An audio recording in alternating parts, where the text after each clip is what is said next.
सूर्य नमस्कार के अभ्यास में पहले हम लोग देख लेंगे, जो जान रहे हैं तो जान ही रहे हैं, स्टेप बाय स्टेप हम लोग कैसे करेंगे। 1 प्रणामासन, 2 हस्तोत्थानासन, 3 पादहस्तासन, 4 आशु संचालन, 5 दंडासन, 6 भ्रू नमनासन या अष्टांग नमनासन, 7 भुजंगासन, पंजे के फ्लैट हो पंजे, 8 पर्वत आसन, 9 अश्व संचालन। इस बार राइट लेग आगे आएंगे और लेफ्ट लेग पीछे। 10 पादहस्तासन, 11 हस्तोत्थानासन और 12 प्रणामासन। ये 12 आसनों का समूह सूर्य नमस्कार के अंतर्गत आता है। इसका अभ्यास हम लोग करने जा रहे हैं, करेंगे, स्टार्ट करेंगे सब लोग एक साथ। 1 प्रणामासन, 2 हस्तोत्थानासन, 3 पादहस्तासन,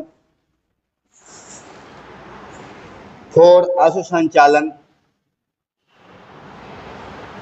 लेफ्ट लेग आगे राइट लेग पीछे, पीछे जो पैर होंगे बिल्कुल सीधा।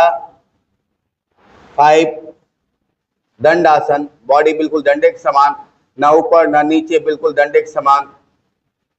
6 भ्रू नमनासन या अष्टांग नमनासन, घुटने को जमीन से लगाना है पहले, फिर अपने चेस्ट को अटुडी को। 7 भुजंगासन, 8 पर्वत आसन, 9 आशु संचालन, राइट लेग आगे लेफ्ट लेग पीछे। 10 पादहस्तासन, 11 हस्तोत्थानासन, 12 प्रणामासन। ये 12 आसनों का समूह है सूर्य नमस्कार। सूर्य नमस्कार सुबह सुबह जब करते हैं पेट साफ करके, तो वैसे भी सूर्य की एनर्जी, सूर्य की शक्ति, सूर्य की ऊर्जा हमारे शरीर में इन आसनों के माध्यम से समाहित होती है। क्योंकि सारे आसन सूर्य देवता की मुद्राएं हैं। जो भी आप आकृति बनाते हैं शरीर का, जैसे कभी उंगलियों से आकृति बनाते हैं तो मुद्रा बनती है, उनकी विशेष आकृति से अलग एनर्जी प्राप्त होती है। तो ये सूर्य नमस्कार के अंतर्गत भी ये जितने भी आसन हैं 12, वो सब सूर्य भगवान को समर्पित है और उनका आशीर्वाद, उनकी ऊर्जा, उनकी शक्ति, उनकी भर्ग शक्ति हमारे शरीर में उत्पन्न होती है, जो हमारे शरीर के और मन के कषाय और कल्मशों को वो जलाकर भस्म कर देती है।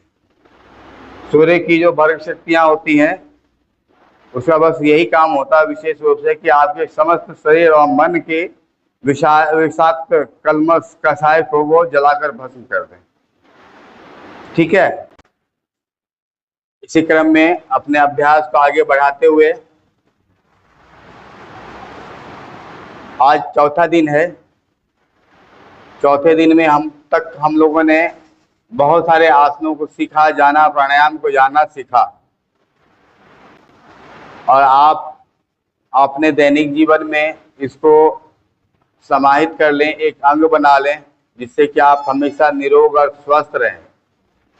विशेष किसी बीमारी के लिए आप चिकित्सक से परामर्श सलाह ले सकते हैं, परामर्श कर सकते हैं, लेकिन सामान्य जीवन के लिए, सामान्य स्वास्थ्य के लिए, आरोग्य प्राप्त करने के लिए दैनिक जीवन में योग को अवश्य स्थान दें और योग को जीवन में अपनाएं, उतारें।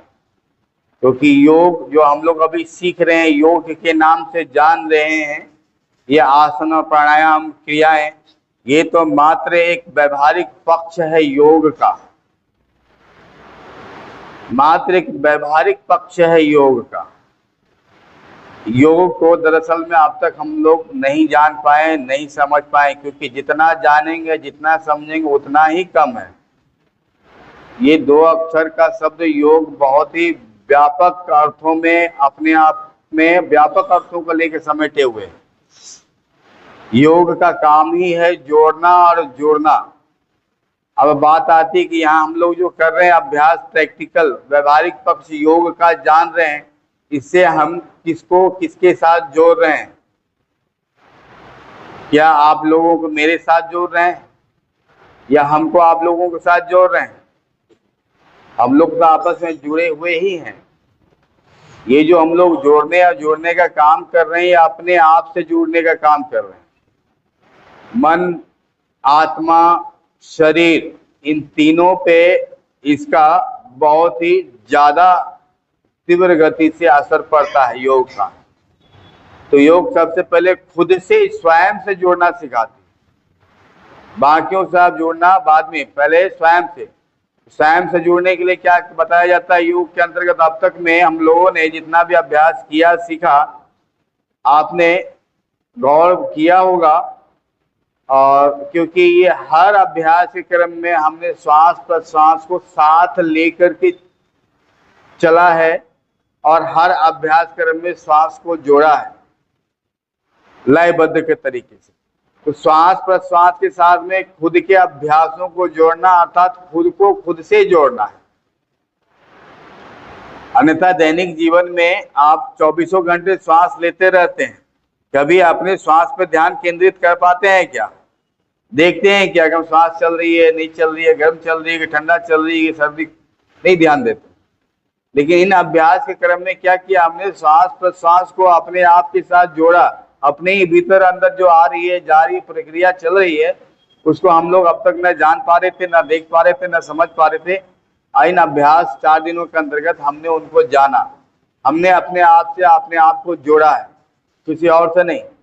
स्वयं को, स्वयं के प्रति ईमानदार होना है, अपने शरीर के प्रति ईमानदार होना है, अपने मन, विचार, बुद्धि के प्रति ईमानदार होना है। बाकी ईमानदारी तो फिर अपने आप हो जाती है। इसी क्रम में हम लोग आगे बढ़ते हुए आगे के अभ्यास को जारी रखेंगे। कपालभाति का अभ्यास करेंगे। कपालभाति का अभ्यास के लिए हम लोग स्टार्ट हो जाएंगे। 60 स्टॉक लगाना है पर सेकेंड पर स्टॉक। तो स्टार्ट करेंगे कपालभाति।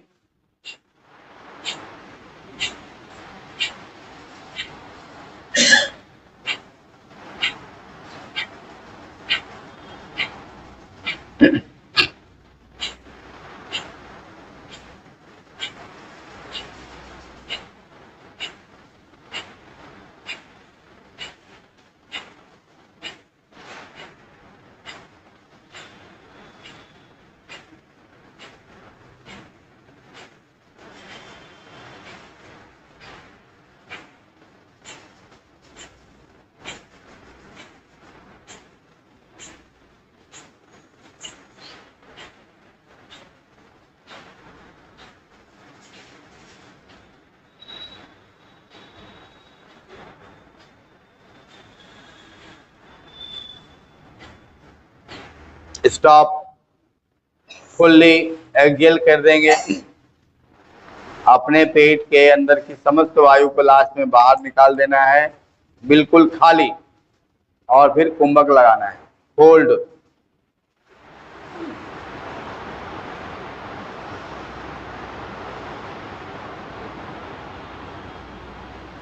Then deep inhale.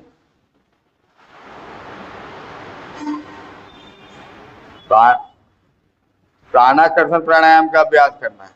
नाड़ी शोधन प्राणायाम का अभ्यास तो कर ही रहे थे, जान गए थे।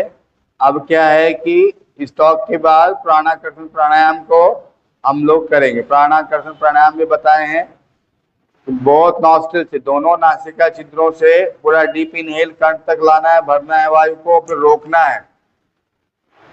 जितना देर तक रोक सकेंगे रोकेंगे, फिर छोड़ते समय मुंह से छोड़ना है। ये प्राणाकर्षण प्राणायाम सब लोग अभ्यास करें। बहुत नॉस्ट्रिल से डीप इनहेल,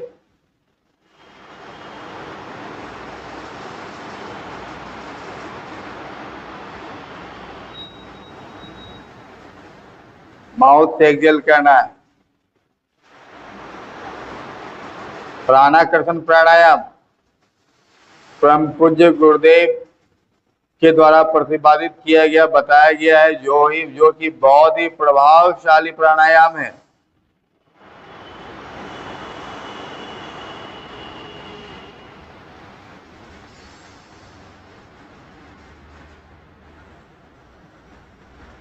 देन नेक्स्ट फिर से स्टॉक लगाएंगे, 60 स्टॉक कपालभाति, स्टार्ट।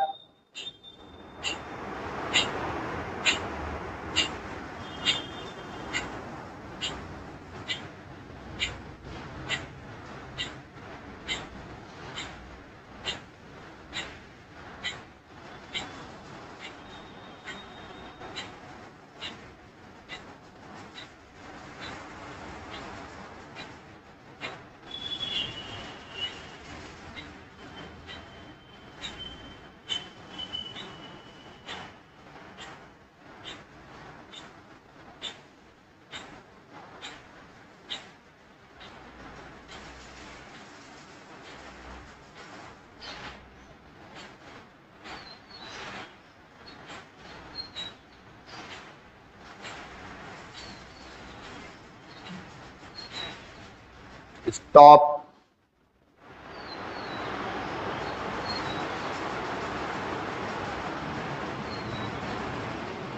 डीप इनहेल, प्राणाकर्षण प्राणायाम।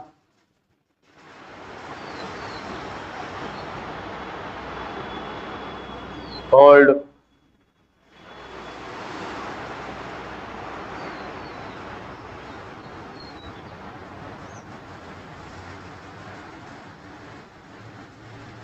एक्सेल माउथ से।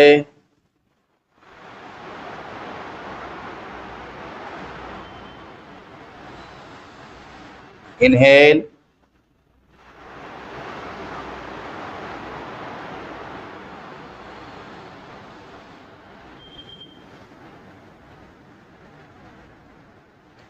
Excel.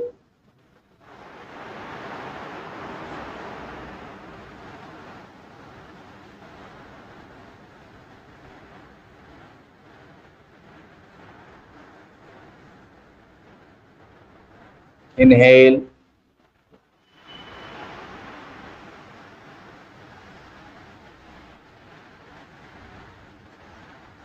Excel.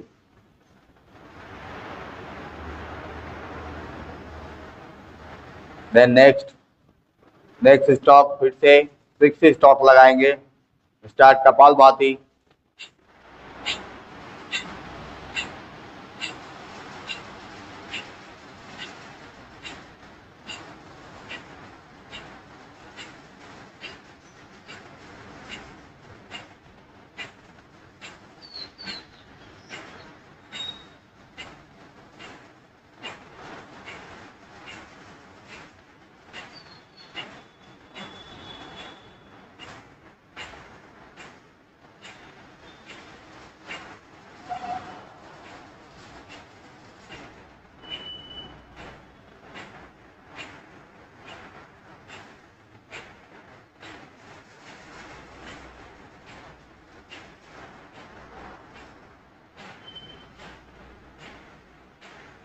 Stop.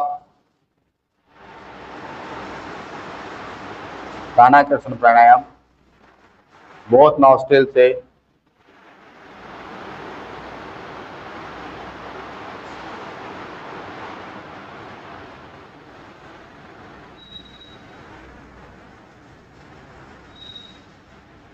Excel,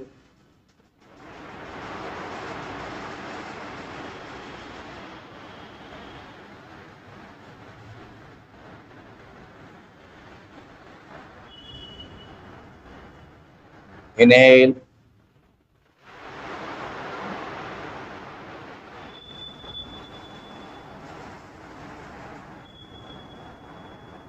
Excel.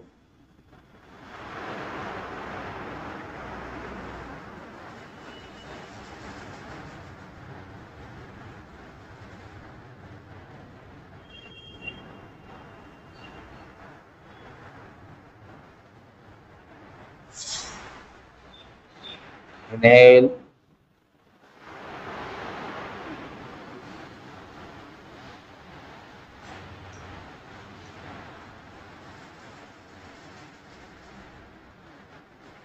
exhale,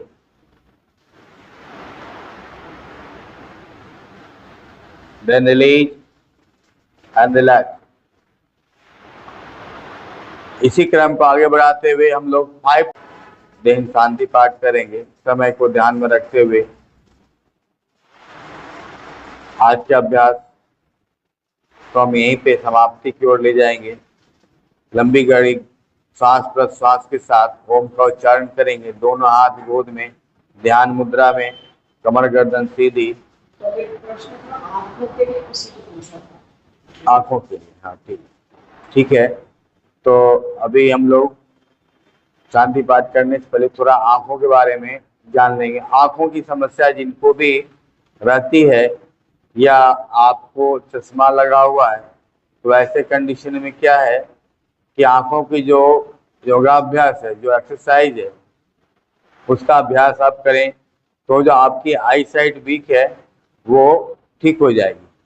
ये आंखों के लिए योग के अंतर्गत में कई सारी चीजें। एक तो योग की अभ्यास है जिसके अंतर्गत क्या है, पहला में आप देखेंगे कि अपने अंगूठे के नाखून को बिल्कुल स्ट्रेट रखेंगे सामने अपने नाक के बराबर, और अपने दृष्टि को बिल्कुल अपने नाखून पे, अंगूठे के नाखून पे टिका देंगे, और आपके गर्दन और आंखें हिलेगी नहीं, सिर्फ आपकी पुतलियां हिलेगी और आपके अंगूठे रोटेट करेंगे। गर्दन नहीं हिलेगी, सिर्फ और सिर्फ आपके आई बॉल रोटेट करेंगे। जहां तक हो सकता है ले जाएंगे, ले जा करके देखने की कोशिश करें। गर्दन नहीं मुड़ना है। फिर बीच में दृष्टि आपके नाखून पे, फिर इसको left to right and right. गर्दन आपकी बिल्कुल एक स्टिल एक जगह पे, सिर्फ हाथ की मूवमेंट, और जैसे जैसे हाथ घूमेगा आपकी दृष्टि आई बॉल भी घूमेगी। मतलब मान लो कि आप अपनी आंखों की पुतलियों को नाखून के साथ में फिक्स कर दियो, ये जैसे जैसे जाएगी आपकी आंख की पुतलियां वैसे वैसे घूमेगी। एक स्टेप ये। दूसरा स्टेप, इसको बिल्कुल सामने की ओर धीरे धीरे कर करके लेकर के आना, धीरे धीरे करके लेकर आना है। फिर उसके बाद धीरे धीरे लेके जाना दूर, पहले नजदीक फिर दूर। ये तो हो गई आपकी आंखों की एक्सरसाइज करने की, ठीक है। लेफ्ट टू राइट, देन नजदीक और दूर। दूसरा उपाय क्या है कि जो हमारी जो आंख है उसके चारों बगल आई ऑर्बिट होता है, ठीक है। एक गड्ढे में हमारा आंख, मस्तिष्क की खोपड़ी जो बनी हुई है उसमें गड्ढा जो बना हुआ उसमें आंख हमारा रहता है। तो जो गड्ढा की चारों बगल जो ये बोन है, ठीक है ना, इस बोन के चारों बगल ये जो आपके आईब्रोज हैं, ये आइज कैविटी, इसमें यदि आप हल्के हाथों से मसाज करते हैं नियमित रूप से, प्रेशर देते हुए, ठीक है, तो ये भी आपके आंखों से चश्मे को हटाने में और आपके आई साइड जो वीक हो चुके हैं उनको दुरुस्त करने में काफी अहम भूमिका निभा करती है, ठीक है। और तीसरी जो बात आती है योग के अंतर्गत, वो जो यौगिक क्रिया है आंखों से चश्मा को हटाने के लिए, आंखों के नंबर को बढ़ाने के लिए, अर्थात आपका जो विजन 6/6 हो, इसके लिए जल नीति और रबर नीति का अभ्यास बहुत ही महत्वपूर्ण और बहुत ही कारगर सिद्ध हुआ है। और इस पर कई सारे रिसर्च हो चुके हैं, कि यदि आप जल नीति का और सूत्र नीति का अभ्यास करते हैं तो लगातार 90 दिन तक इसका अभ्यास करने से आपके आंखों पे इसका बहुत ही गजब का प्रभाव देखने को मिलता है, और आपका आंखों में जो चश्मा जिस भी पावर का लगा हो वो पावर कम हो जाता है। अगर कम पावर को लगा हो तो वो दूर भी हो जाती, उतर जाती, ठीक है। 3 चीजें हमने बताई अलग अलग। पहला, आप यौगिक क्रिया का अभ्यास, योगासन का अभ्यास कर सकते हैं। अपने नेल को, अंगूठे के टिप को देखते हुए। दूसरा, आई ऑर्बिट की मसाज। तीसरा, जल नेति, रबर नेति, सूत्र नेति का अभ्यास। इससे आप अपने चश्मे को उतार सकते हैं। हाँ, जल नेति एक क्रियात्मक पक्ष है योग का, जिसमें एक नेति पॉट होता है, स्पेशल बनाया जाता है, उसमें एक टूटी लगी हुई होती है, गर्म पानी, गुनगुना पानी लिया जाता है जो कि आपके स्किन को अडॉप्ट कर सके, बर्दाश्त कर सके। उसमें स्वाद अनुसार नमक डालते हैं, गर्म पानी में नमक डाल के उसको डाइल्यूट कर लेते हैं। नमकीन पानी जब होती है तब आप उसको एक नाक के छिद्र में डालते हैं, और जो पानी इधर से जाता है इस नाक के छिद्र से निकलता है। ये है जल नीति। इसी बारी बारी से दोनों नासिका छिद्रों में डालते, फिर इधर से डालेंगे तो इधर से निकलेगा। तो इसका जो जल नीति का जो अभ्यास होता है, ये आपके सिर्फ आंखों को के साथ साथ आपका माइग्रेन, आपका साइनोसाइटिस, इन सब में भी, आपका स्नोफिलिया, इस सब में भी काफी ज्यादा लाभकारी होता है, और इन चीजों से आपको राहत मिल जाती है बीमारी। चाहे किसी को माइग्रेन की समस्या हो, चाहे वो आई साइटिस बीमारी हो, या दिक प्रॉब्लम हो, या फिर आपको साइनोसाइटिस हो, इन सब में ये लाभकारी। जल नेति का अभ्यास जब आपका पूर्ण रूपेण हो जाता है, सज जाता है, फिर आप रबर नेति का अभ्यास करते हैं। रबर नेति के अभ्यास में क्या होता है कि बहुत सी पतली सी कैथेटर होती है, उस कैथेटर के नंबर होते हैं, उस नंबर 3 नंबर 4 नंबर, वो नाक के आपके जो कैविटी है, जो आपका नासिका छिद्र है, उसके साइज के हिसाब से भी आता है। किसी का बड़ा है तो 4 नंबर, किसी का छोटा है तो 3 नंबर, किसी का और छोटा है तो 2 नंबर। जी बिल्कुल, कैथेटर पाइप टाइप का होता है, ज्यादा नहीं, मात्र 1 से 1.5 बित्ता की होती है। आप नाक से इसको घुसाते हैं, मुंह से एक छोर को निकालते हैं। कभी ऐसा अवसर मिल गया, या ऐसा योग चिकित्सा के अंतर्गत क्रियात्मक पक्ष कि यदि यहाँ पर कक्षा हो गई, तो वैसे समय में इन चीजों को हम बेहतर तरीके से जान जाएंगे, क्योंकि ये जो हम लोग सीख रहे हैं ये व्यवहारिक पक्ष है, प्रैक्टिकल है। जैसे योग प्राणायाम को हम लोग सीखे जाने, तो ये क्रियात्मक पक्ष जो है यौगिक क्रिया का, जल नेति, रबर नेति का, इसको भी हम लोग सीख पाएंगे और देख पाएंगे। उसके लिए आवश्यक है कि सबके पास जल नेति पॉट होना चाहिए। पानी तो आपको गर्म पानी, नमक अवेलेबल हो जाएगा, लेकिन जल नेति पॉट होना चाहिए, जिससे कि आप उसका अभ्यास कर सकें। शुरुआत में दिक्कत होती है, दिक्कत क्या मतलब, हो नहीं पाता है, किसी का मुंह से पानी निकल आता है, किसी का नहीं निकलता, तो धीरे धीरे का अभ्यास से हो जाता है, निकल जाता है। जिनका नाक जाम रहता हो, सर्दी का कंडीशन में जल नेति का अभ्यास नहीं करना है। जल नेति जब सर्दी नहीं है उसके बाद भी आप कर रहे हैं, तो आपके कैविटीज में, जो नेजल कैविटी होती है, उसमें जितने भी म्यूकस मेम्ब्रेन में आपका जमा होता है, वो उसके अभ्यास से निकल जाता है बाहर। ठीक है, तो ये क्रियात्मक पक्ष हुआ। इसको भी लगातार 90 दिन तक आप करेंगे तो आपका जो भी चश्मा है चढ़ा हुआ, उसमें काफी फर्क नजर आएगा। कम पावर है तो चश्मा बिल्कुल हट जाएगा, ज्यादा पावर है तो पावर कम हो जाएगा। उस अभ्यास को फिर निरंतर बढ़ाएं करेंगे तो चश्मा निकल जाएगा। ठीक है, अब सूत्र नीति तो इससे थोड़ा ज्यादा वो होता है, लेकिन रबर नीति या जल नीति तक ही करें। सूत्र नीति में सूत्र उसी प्रकार से उपयोग किया जाता है, लेकिन वो उसमें सूता धागा होता है। तो वो आपके जो किसी को साइनोसाइटिस है, साइनस बढ़ गया हो, तो वैसे कंडीशन में वो सूत्र नीति का अभ्यास करने से वो ऑटोमेटिक काट करके निकाल देता है बिना ऑपरेशन के।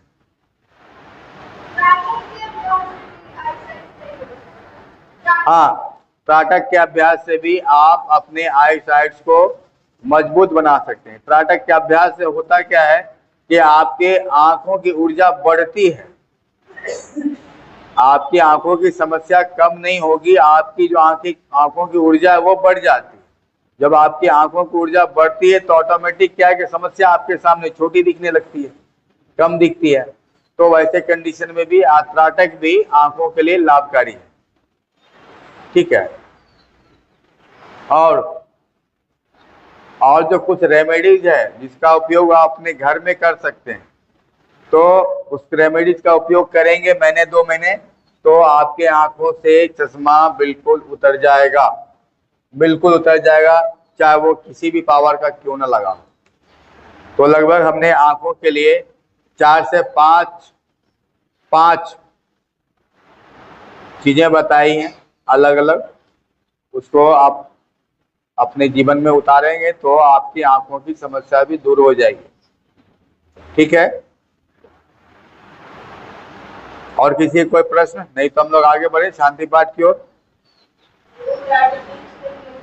डायबिटीज के लिए अलग से विशेष कैंप लगेगा। एक दिन में डायबिटीज के लिए समझा पाना और उसको सीख पाना, जान पाना मुश्किल है। ठीक है ना। तो डायबिटीज के लिए भी कम से कम मिनिमम मान के चलिए कि 4 से 5 दिन का आपका योग चिकित्सा शिविर अगर लगती तो डायबिटीज को समझाना, बताना और उससे संबंधित होने वाली बीमारी के बारे में जानना और उसका निदान, ये सब उसमें समाहित होगा डायबिटीज के बारे में। क्योंकि तुरंत में वैसे मोटा मोटी हमने स्टार्टिंग 2nd क्लास में ही और अंतर्राष्ट्रीय योग दिवस में भी हमने डायबिटीज के ऊपर बताया था। तो मंडूकासन, पश्चिमोत्तानासन, उष्ट्रासन, भुजंगासन, तिर्यक भुजंगासन, ये सारे आसन आपके डायबिटीज को कंट्रोल करने में काफी मददगार साबित होते हैं। ठीक है।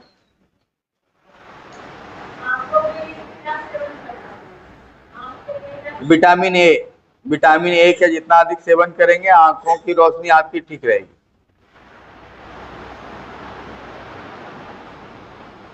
Vitamin A, vitamin C, vitamin K, vitamin E, ये सब विटामिन क्या है कि आपकी आंखों के लिए आवश्यक है। सबसे ज्यादा महत्वपूर्ण जो होता है विटामिन ए, जिसकी कमी से रतौंधी हो जाती है, बेरी बेरी बन तमाम प्रकार की आंखों के रोग की समस्या हो जाती है।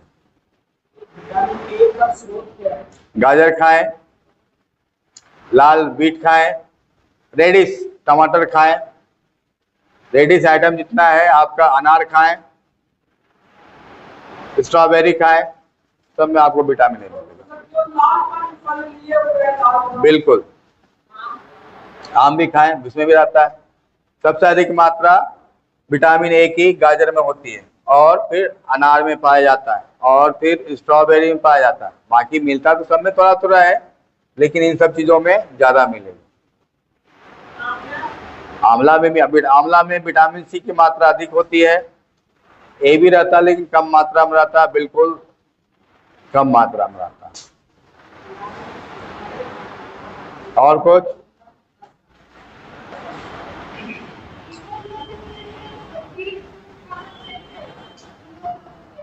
हीमोग्लोबिन, हाँ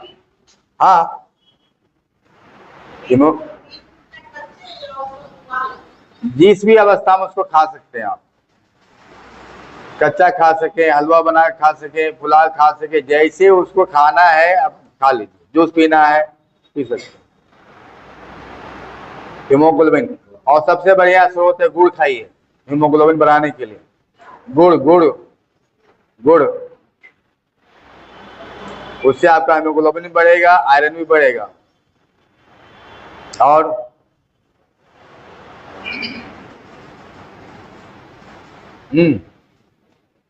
प्रश्न नहीं है ना? अब आगे बढ़े हम लोग। हाँ अच्छा हाँ सर, बाबूजी का फेवरेट हास्य आसन। हम लोग हास्य आसन पर 5 मिनट 2 मिनट के लिए जो है हास्य आसन का अभ्यास करेंगे। सिंह गर्जन आसन।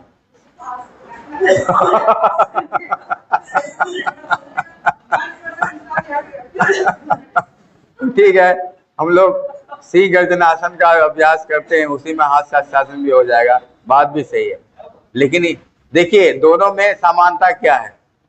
श्री गर्जनासन और हास्यासन में समानता क्या है और दोनों में अंतर क्या है, फर्क क्या है?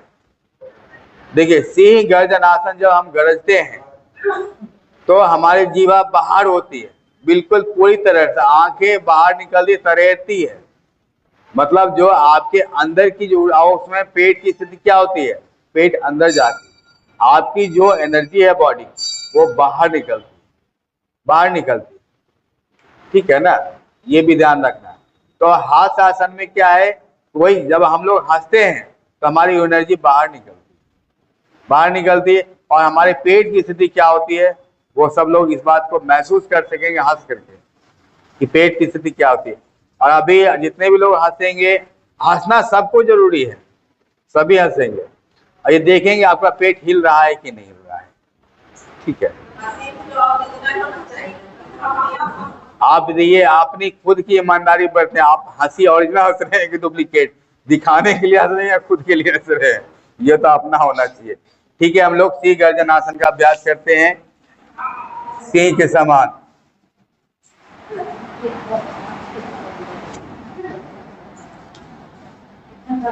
सिंह क्या है, नीचे पहले पीछे जाता है, सिंह गर्जन होने के लिए, दहाड़ने के लिए, अटैक करने के लिए पीछे।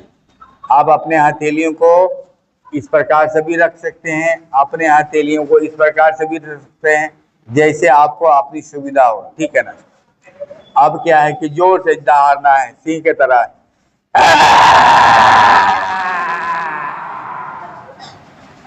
गर्दन सामने की ओर, नजर सामने की ओर, जैसे कि आंख बाहर निकल जाए, भले ना निकले हो लेकिन निकल जाए सब।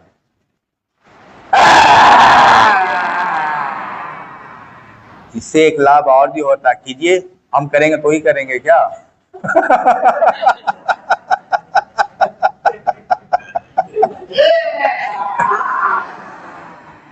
इससे अब क्या है, जिसको भी गले की समस्या हो, जिसको थायराइड की समस्या हो, थायराइड की समस्या, गले की समस्या में काफी लाभकारी आसन है हास्य आसन।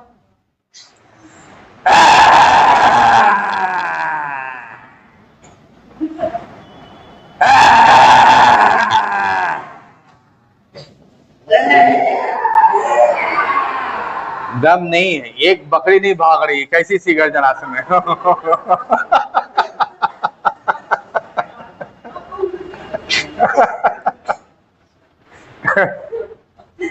सी गर्जन आसन के साथ साथ हास्य आसन, हंसना आवश्यक है, कल भी हमने आज बताया था। परम पूज्य गुरुदेव के सदवाक्य जगह जगह लिखे हुए मिलते हैं और स्टिकर भी मिलती है, मुस्कुराते रहो, कीप स्माइलिंग, ठीक है ना। तो जो हंसी होती है, जो मुस्कुराहट होती है ना, आपके अंदर और बाहर की सुंदरता को निखारती है, आपके फेस की सुंदरता में चार चांद लगाती है, आपके व्यक्तित्व में चार चांद लगाती है, आपको लोगों से जुड़ने और जोड़ने में काफी आपके लिए मददगार साबित होती है। तो हंसी और मुस्कुराना बहुत ही महत्वपूर्ण और बहुत ही आवश्यक चीज है अपने जीवन का। अगर ऐसा नहीं होता तो गुरुदेव मना कर देते, लिख देते कोई नो कीप स्माइलिंग। गुरुदेव ने क्या बताया, कीप स्माइलिंग, सदा मुस्कुराते रहिए, ठीक है ना। तो मुस्कुराना अच्छी बात है, हंसना अच्छी बात है। हम लोग लंबी गहरी सांस प्रश्वास का 3 बार ओम का उच्चारण करेंगे।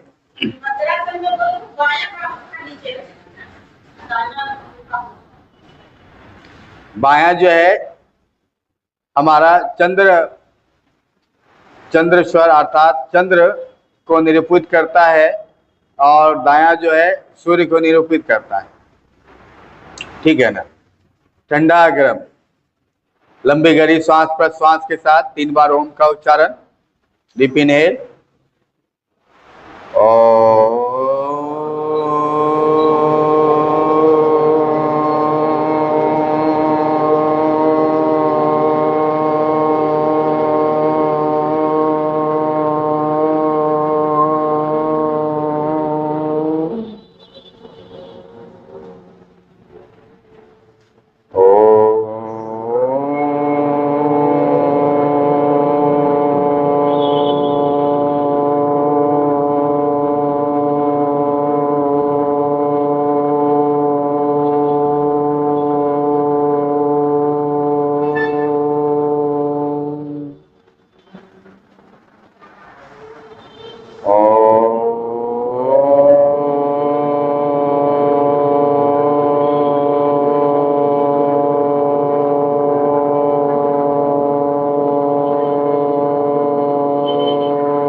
शांति पाठ। ओम शांति शांति शांति। हरि ओम।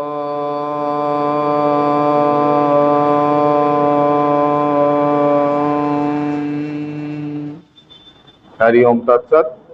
हरि ओम तत्सत। हरि ओम तत्सत।